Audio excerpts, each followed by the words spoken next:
Say hey, hey, hey. Say hey, hey, hey.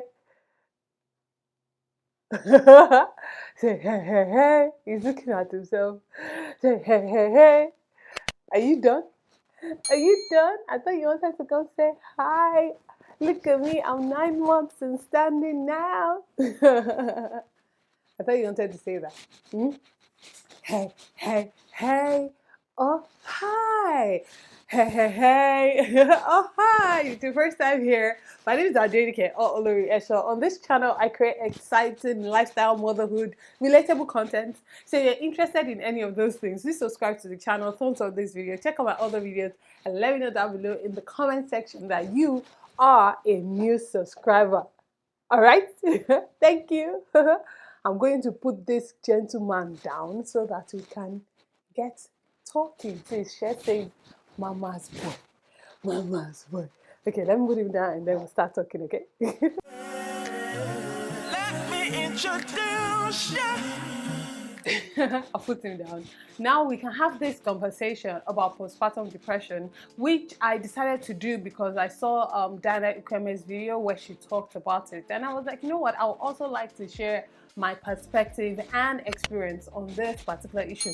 And I know I've kind of hinted at it here and there in different videos talking about, you know, childbirth and everything, but I never really talked about it on its own, hence why I am talking about it today.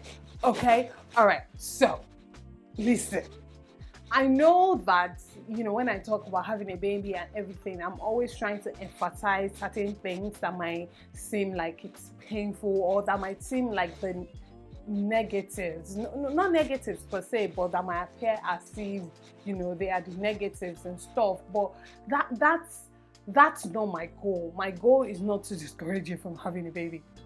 Babies are blessings. I love mine, okay? I wouldn't trade them for anything in the world. Babies are gifts from God, okay? So absolutely you should desire them if you want, and you should have them as many as you want. However, I feel like because there's been this culture of silence, you know, based on how we are raised as women, you know, in the society that we grew or grow up in, we're not encouraged to have certain conversations. We're not encouraged to think certain ways because there's this thing of, oh, if you don't talk about it, then it doesn't exist, right? Which isn't true, because most women are now starting to experience certain things and they're wondering about, well, did you experience this? Why didn't you tell me about it?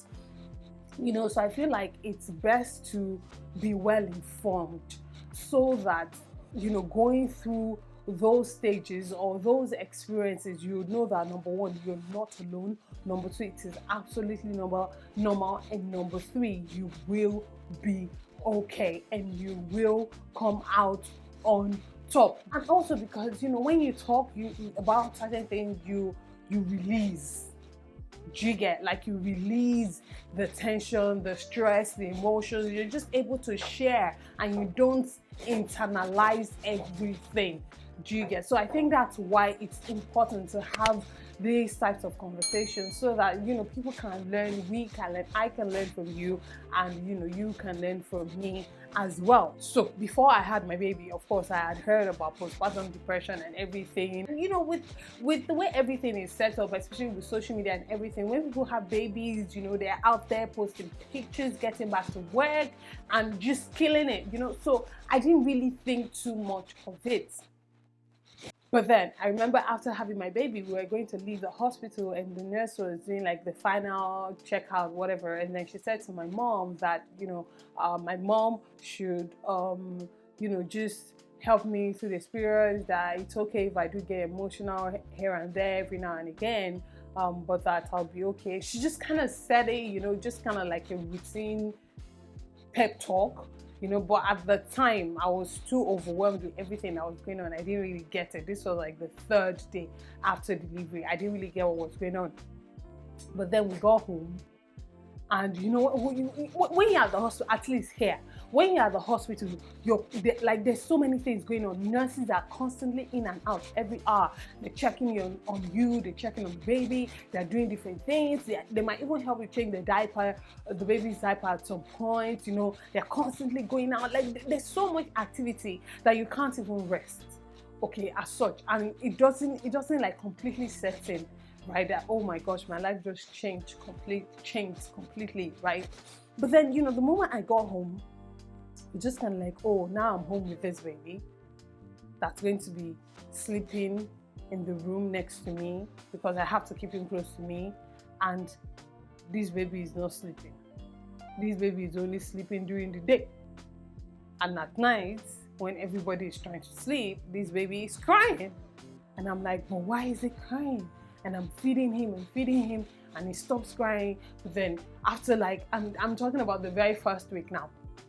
And after like maybe an hour, it starts to cry, like not like tiny cry, like wailing, you know. And then there's this whole conversation always, must be this that is wrong with us, that is wrong with him, and all of that. So there was just so much going on, and I was still tired, I was still healing, you know, I hadn't completely gotten myself together. So there was so much going on that I started to cry. And I remember that for every day, for the first 2 weeks after delivery, every single day, even when I was at the hospital, every tiny little thing would make me cry. Okay, like every single day for the first 2 weeks, I was always crying, you know. And there was just be something, you know, maybe someone will annoy me. Tiny things got me emotional, little things got me reactive, you know. I was just so emotional and so stressed out that I didn't get it. And then, you know, you get on social media and people seem to be going on with their lives and killing it, and then you're like, wait, oh my gosh, I have a baby that's constantly feeding. Has my life come to a stop? There's like so, like there are so many thoughts going on in your head. Meanwhile, you're trying to heal and you're in so much pain. And I think that's where it comes in, because you're in so much pain after, because your body is trying to, you know, is it retract, go back to the way it was. In retrospect, I will say that it all begins with the pain. You know, I think that that's where the postpartum depression starts to set in. You know, it begins with the pain, whether you had CS or you had vaginal delivery. It begins with the pain of trying to heal. Okay. Like, I remember my mom did the hot water massage thing for me, and this, I screamed so hard one night. My dad came running from downstairs. He thought something horrible had happened, God forbid, but he was so scared. Like, you should have seen the way my dad ran that night. That was how much I screamed, how painful it was, that hot water massage thing, you know. So, and that's to help contract your body, you know, have it go back to the way it was. So I think that's where it starts from. Number two that I would say is the part of it is not being able to talk, not being able to express how you feel. Luckily, I would say that I'm not shy to talk. If I'm feeling a certain way, I'm feeling a certain way, and that's it, and I talk about it. And again, luckily, I have people around me who are ready to listen. Do you understand? They just listen, and I think that also helps. But most people don't have that support. The culture is for you to just suck it up and deal with it. That's how it happens. That was how I experienced it. That's what makes you a woman. You're going to be just fine. You're going to get over it, or you are even expected to get over it, to just suck it up. You know, that alone in itself makes it even much more difficult to get through. And number three is when you do talk about it, you're completely shut down. You know, you're not allowed to even go there because you seem weak. You seem like you have, like, you that's just the word. You just seem weak. you seem like, how can you be a mother and you're saying these things? How can don't you you're expected to just become superwoman immediately. Number 4 is the fact that 90% of the attention goes on to the baby. Has the baby eaten? Has he had his bath? Has he pooped? Has he peed? Have you changed his diaper? Why is he crying? When is he sleeping? When is he going to wake up? When is he? It's all about the baby. So 10% attention that does come to you is just to make sure you are producing enough milk for the baby, or that you're taking care of the baby. It's not really like, oh, who is taking care of you?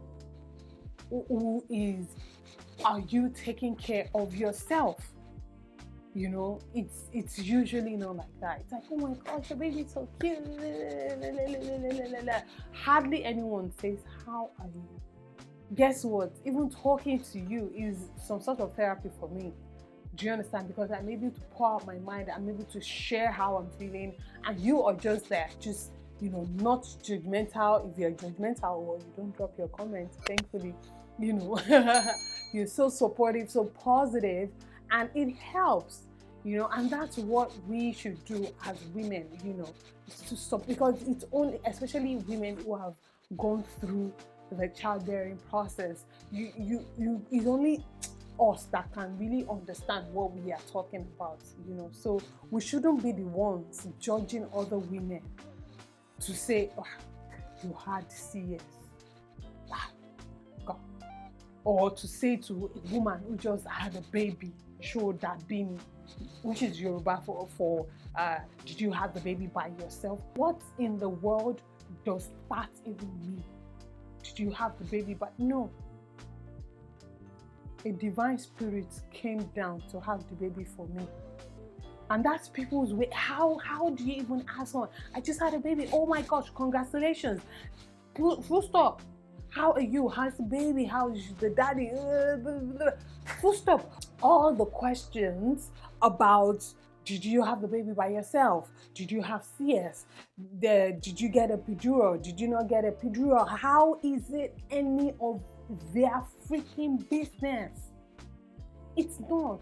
But guess what? That person might be struggling with lactating, might even be struggling with their baby having colic, might even be struggling with their baby having yellow fever. What's that yellow fever thing called in the States? I've forgotten. Different things. And you're going to come and add to the stress and frustration just because you went through 10 hours of labor and pain by yourself, and you decided not to get a epidural, and for whatever reason that makes you God, and so you're going to judge someone. We should, and you'd realize that it's women that have gone through the childbearing process that are even quick to judge other women, and it's not fair, it's not right. The childbearing process is such a delicate and sensitive experience, an individual experience as well, that there's no standard. Even at the hospital, they will tell you, oh, this is what typically happens, but every pregnancy is different. They will always tell you that, oh, first-time moms typically make it to 40 weeks, but it is different for everybody. Because at the end of the day, every woman's body is different. For me, I would say it took me a while.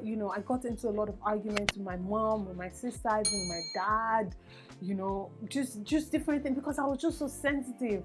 I mean, my mom understood to a point, but the fact that she understood did not keep me from getting frustrated. There's no person that is born a mother.